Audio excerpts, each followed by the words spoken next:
On me demande souvent si l'éveil procure des pouvoirs. Ce qu'on appelle dans la tradition non-duelle, en sanskrit, des siddhis.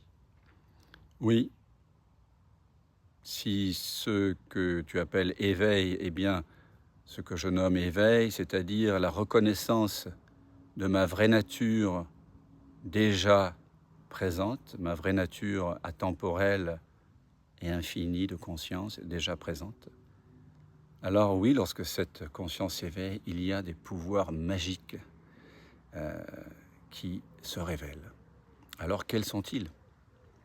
Alors, ce n'est pas le pouvoir de parler avec les morts, ce n'est pas le pouvoir de lire les pensées des autres, ce n'est pas des pouvoirs tels qu'on voit dans les films d'action pour les jeunes. Non, ou des pouvoirs de guérison, de maladie, ce genre de choses, non.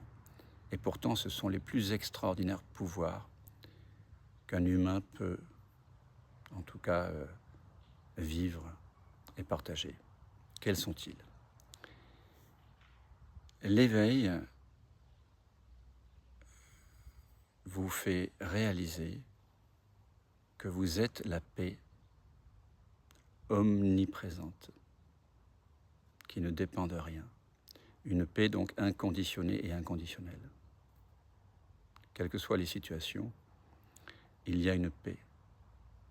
Quelles que soient les expériences que vous vivez, il y a un tréfonds de paix en vous. L'éveil révèle aussi que ta nature est sans manque. Ta véritable nature ne manque de rien.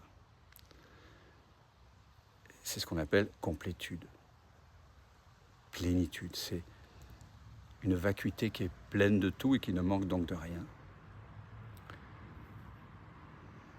C'est ce qu'on appelle aussi la joie, une joie sans cause ou sans objet, la pure joie d'être. L'éveil révèle aussi que ce que tu es réellement n'est pas séparé de ce qui apparaît en toi. C'est ce qu'on appelle amour. Ça révèle aussi une liberté inconditionnée par rapport à tout ce qui peut surgir. Alors si tu veux découvrir ces pouvoirs magiques, je t'invite à venir au satsang dimanche à 9h du matin. Tu ne seras pas déçu.